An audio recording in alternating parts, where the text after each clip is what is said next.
أعوذ بالله من الشيطان الرجيم. بسم الله الرحمن الرحيم. ولقد يسرنا القرآن للذكر فهل من مدكر.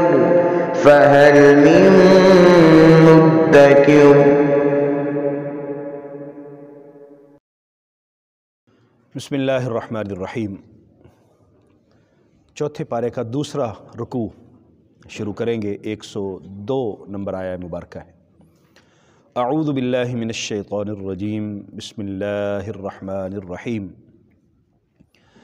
یا ایہا الذین آمنوا اتقوا اللہ حق تقاتہ ولا تموتن الا وانتم مسلمون۔ اللہ تعالیٰ جل مجدہ نے ہمیں پیدا فرمایا، بیش بہا نعمتیں عطا فرمائیں، زندگی گزارنے کا ڈھنگ و سلیقہ سکھایا، اور سب سے بڑھ کر یہ ہے کہ ہمیں اللہ تعالیٰ نے ایمان کی توفیق عطا فرمائی، نبی کریم صلی اللہ علیہ وسلم کا امتی بنایا۔ اور کرم بلائے کرم یہ ہے کہ جیسے ہی ہم اس دنیا میں آئے، ہمارے کانوں نے لا الہ الا اللہ کا خوبصورت نغمہ سنا، ہماری ماؤں نے ہمیں محمد الرسول اللہ کی لوریاں دے کر بڑا کیا، ہمیں درود شریف پڑھ کے پالا پوسا۔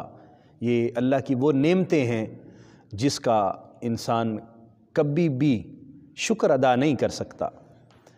فرمایا جا رہا ہے کہ انسان اللہ تعالیٰ کا اتنا کرم ہے، اللہ نے ایمان کی دولت دی ہے، تو اب حق بنتا ہے کہ ہم تقوی اختیار کریں، اور تقوی بھی ایسا جیسا کہ تقوی کا حق ہے۔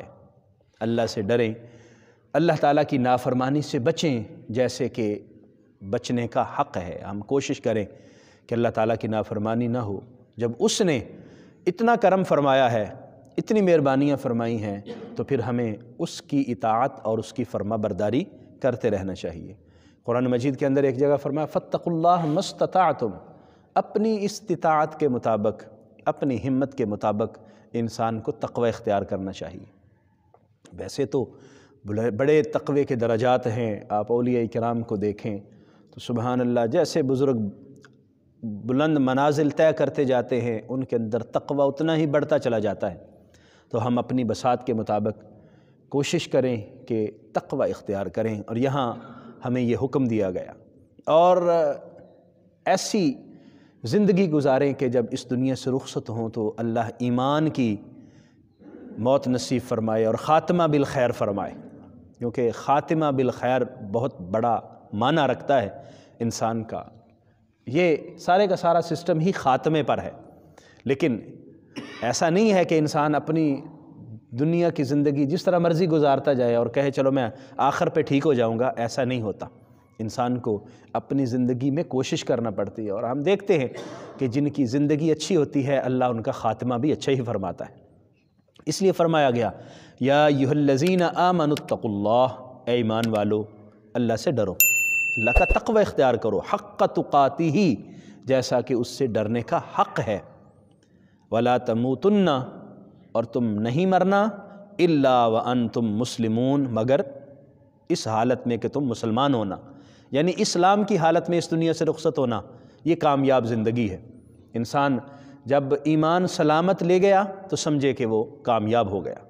اور سبحان اللہ، کتنے لوگوں کو دیکھتے ہیں کہ اس دنیا سے رخصت ہوتے ہیں، کلمہ شریف پڑھ رہے ہوتے ہیں، اللہ کا ذکر کر رہے ہوتے ہیں، اللہ کا نام لے رہے ہوتے ہیں، نماز کا ذکر کر رہے ہوتے ہیں، تو ظاہر بات ہے جن لوگوں نے اپنی زندگی میں نماز کی عادت بنائی ہوگی، جب اس دنیا سے رخصت ہو رہے ہوں گے تو انہیں نماز یاد آئے گی۔ جنہوں نے کلمہ پڑھنے کی عادت ڈالی ہوگی، جب اس دنیا سے جا رہے ہوں گے تو زبان پر کلمہ جاری ہوگا۔ اور اگر ہمارا کام الٹ ہوا، اللہ کی نافرمانی میں زندگی گزری اور زبان پر کلمے کی بجائے بیہودہ چیزیں جاری رہیں، تو اس دنیا سے رخصت ہوتے ہوئے بھی وہی زبان سے نکل رہی ہوں گی۔ وَاعْتَصِمُوا بِحَبْلِ اللَّهِ جَمِيعًا وَلَا تَفَرَّقُوا، اور تم اللہ کی رسی کو مضبوطی سے تھام لو، سارے کے سارے، تمام اہل ایمان سب کے سب کو حکم ہے اللہ کی رسی کو مضبوطی سے تھام لو، ولا تفرقوا، اور جدا جدا مت ہو جاؤ، تفریقے میں مت بڑھو، فرقہ بندیاں مت کرو، فرقے مت بناؤ، ایک ہو جاؤ، سارے کے سارے اللہ کی رسی کو مضبوطی سے تھام لو۔ تو تفریقہ سے اور فرقہ بندیوں سے بچنے کا نسخہ بھی یہی ہے کہ انسان اللہ کی رسی کو مضبوطی سے تھام لے۔ اللہ کی رسی کیا ہے؟ حدیث مبارکہ میں نبی کریم صلی اللہ علیہ وسلم نے فرمایا اللہ کی رسی قرآن مجید فرقان حمید ہے۔ اللہ کی رسی کو مضبوطی سے تھام لیں اور اپنی مرضی کے خیالات، اپنی مرضی کی فکر، اپنی مرضی کی سوچ لوگوں پر نافذ کرنے کی کوشش مت کریں۔ اس طرح کیا ہوگا؟ اس طرح فرقے بنیں گے۔ تو انسان اللہ کی رسی کو اسی وقت مضبوطی سے تھام سکتا ہے جب نبی کریم صلی اللہ علیہ وآلہ وسلم کی اطاعت اور فرما برداری کرے۔ دیکھیں، جو عقیدہ، جو خیال، جو فکر، جو سوچ نبی کریم صلی اللہ علیہ وسلم نے عطا فرمائی اور جو صحابہ تک پہنچی، اہل بیت تک پہنچی اور وہاں سے منتقل ہوتی ہوئی ہم تک پہنچی، وہی اصل میں ایمان ہے، وہی اصل میں اسلام ہے۔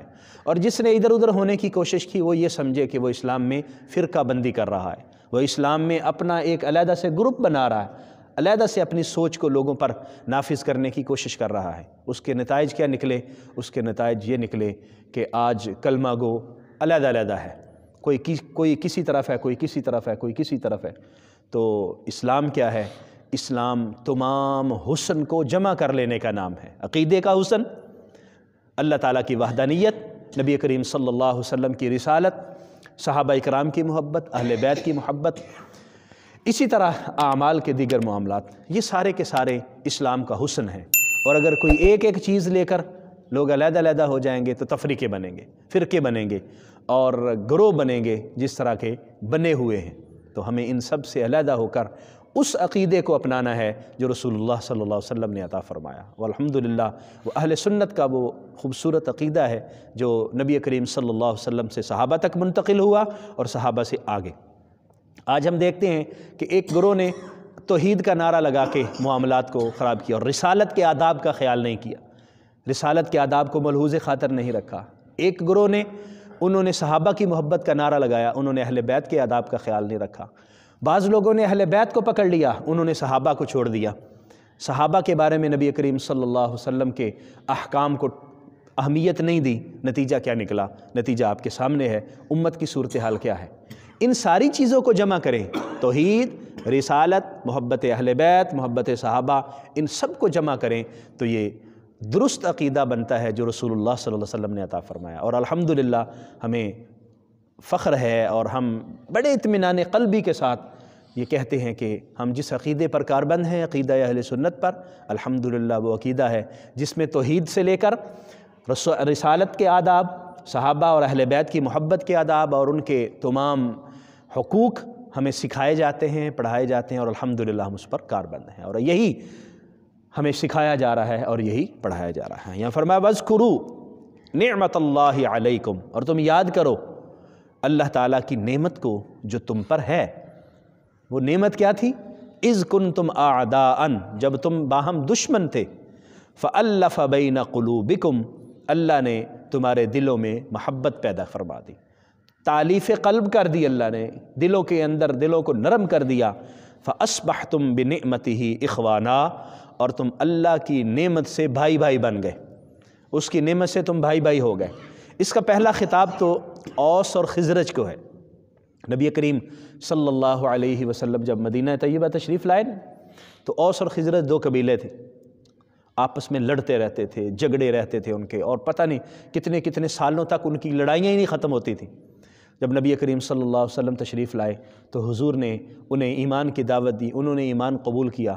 اب وہ ایک دوسرے کے بھائی بھائی بن چکے ہیں، ایک دوسرے کے ساتھ اتنا گہرا تعلق ہے کہ اب رشتے دے بھی رہے ہیں، رشتے لے بھی رہے ہیں، ایک دوسرے کے ساتھ معاملات اتنے خوبصورت ہو چکے ہیں کہ وہ لوگ جو باہم لڑتے تھے اب مل کر کافروں کے خلاف لڑ رہے ہیں، جو آپس میں ایک جگہ بیٹھتے نہیں تھے حضور علیہ الصلاۃ والسلام کی غلامی میں ایک مجلس میں بیٹھے ہوئے، اور اس قدر محبت ہے کہ لوگ حیران ہیں۔ اور کافر تو سازش کرتے تھے کہ ان کی محبتیں ختم ہو جائیں، تو اللہ تعالیٰ نے فرمایا کہ یہ اللہ تعالیٰ کی نعمت ہے تم پر کہ تم دوبارہ اللہ تبارک و تعالیٰ نے محبتیں تمہارے اندر پیدا کی اور تم آپس میں بھائی بھائی بن گئے۔ وَكُنْتُمْ عَلَى شَفَا حُفْرَةٍ، اور تم گڑھے کے کنارے پر کھڑے تھے، من النار، آگ کے، آگ کا جو گڑھا ہے اس کے کنارے پر کھڑے ہوئے تھے، فَأَنْقَذَكُم مِّنْهَا، اور تمہیں اللہ نے اس سے بچا لیا، اللہ نے اس سے تمہیں بچنے کی توفیق عطا فرمائی اور تم ایمان لے آئے۔ یعنی کفر اور شرک کو اختیار کرتے ہوئے انسان کنارے پہ کھڑا ہو جاتا ہے۔ نبی کریم صلی اللہ علیہ وسلم نے ایک مثال بھی بیان فرمائی۔ آپ نے فرمایا کہ مثال میری تمہاری مثال ایسے ہے کہ جیسے ایک شخص نے آگ جلائی ہو اور پتنگے اور اس طرح کے حشرات الارض وہ اڑ کے آتے ہیں اور اس میں گرنے کی کوشش کرتے ہیں اور وہ اس سے بچانے کی کوشش کرتا ہے۔ میں تمہارے دامن سے پکڑ کر تمہیں پیچھے کھینچ رہا ہوں، اور جو ایمان نہیں لے کے آ رہے وہ اپنا دامن چھڑا کے پھر جہنم میں گرنے کی کوشش کر رہے ہیں، اور جو حضور پر ایمان لے آئے سبحان اللہ انہوں نے اپنے آپ کو جہنم سے بچا لیا۔ تو میرے نبی کریم صلی اللہ علیہ وآلہ وسلم پر ایمان لانے والے کتنے صحابہ ہیں؟ 1,24,000 کم و بیش صحابہ کرام، یعنی 1.25 لاکھ صحابہ کرام تو حجۃ الوداع کے موقع پر حضور کے ساتھ میدان عرفات میں موجود تھے، حج کر رہے تھے، اور اس کے علاوہ کتنے ہوں گے؟ تو اگر ہم یہ کہیں کہ وہ چند لوگ تھے ایمان لانے والے، 2 4 5 7 10 جو حضور صلی اللہ علیہ وسلم پر ایمان لے آئے اور ایمان کی سلامتی کے ساتھ دنیا سے چلے گئے، تو پھر میرے آقا کریم صلی اللہ علیہ وسلم پر اللہ نے جو فضل فرمایا اور صحابہ کو یہ جو خوشخبری سنائی کہ تم جہنم کے گڑھے پر تھے اور تمہیں اللہ نے بچایا، تو اللہ نے ہزاروں صحابہ کو بچایا نا، 2 4 کو تو نہیں بچایا۔ میرے آقا کریم صلی اللہ علیہ وسلم کے کتنے ہزاروں صحابہ کرام جو حضور علیہ السلام پر ایمان لے کے آئے، اور یہاں اللہ تبارک و تعالیٰ اس انعام کا ذکر فرما رہا ہے اور اس کو مدح کی جگہ پر ذکر کیا جا رہا ہے۔ كَذَلِكَ يُبَيِّنُ اللَّهُ لَكُمْ آيَاتِهِ، اسی طرح اللہ تبارک و تعالیٰ تمہارے لیے اپنی آیات کو واضح کر کے بیان فرماتا ہے، لَعَلَّكُمْ تَهْتَدُونَ، تاکہ تم ہدایت حاصل کرو، تم ہدایت کے رستے پر گامزن رہو۔ ہمیں ان آیات مقدسہ سے یہ علم ہوا کہ ہمیں تقوی اختیار کرنے کی کوشش کرنی چاہیے۔ اللہ تعالیٰ جل مجدہ کے ایمانیات کے باب میں جو رہنما اصول ہیں ان کو اپنانا چاہیے اور اپنے عقیدے کو درست رکھنا چاہیے، اور اللہ سے دعا بھی کرنی چاہیے کہ اللہ ہمارا خاتمہ ایمان پہ فرمائے، اور اس دنیا سے رخصت ہوں تو اللہ ہمیں کلمہ نصیب فرمائے، نبی کریم صلی اللہ علیہ وسلم کی غلامی میں ہمیں موت نصیب فرمائے۔ اور اس پر بھی اللہ کا شکر ادا کرنا چاہیے کہ اللہ تعالیٰ نے ہمیں ایمان کی دولت عطا فرمائی، وگرنہ ہم بھی جہنم کا ایندھن بن جاتے، جس طرح کروڑوں لوگ بنے ہوئے ہیں یا بن رہے ہیں اور بنیں گے۔ لَأَمْلَأَنَّ جَهَنَّمَ، جہنم تو اللہ نے بھرنی ہے، تو ہماری خوش نصیبی یہ ہے کہ ہم ان میں سے نہ ہوں جو جہنم میں جائیں، اور ہمیں اپنی زندگی میں یہ کوشش کرنی ہے کہ ہم نے فرقہ بندیاں نہیں کرنی، ہم نے تفریقہ بازی نہیں کرنی، ہم نے اللہ اور اس کے رسول کے احکام کو ماننا ہے، ہم نے اللہ کی توحید کا بھی پاس رکھنا ہے، رسالت کے آداب کا بھی خیال رکھنا ہے، صحابہ و اہل بیت کے متعلق درست عقیدہ رکھنا ہے جیسے کہ اہل سنت کا ہے۔ اسی میں الحمدللہ بہتری ہے۔ جو ادھر ادھر ہوں گے وہ اپنا گروہ علیحدہ بنائیں گے، اللہ کریم ہمیں اس سے محفوظ فرمائے، اللہ کریم ہمیشہ ہدایت نصیب فرمائے، آمین۔ وآخر دعوایا ان الحمدللہ رب العالمین۔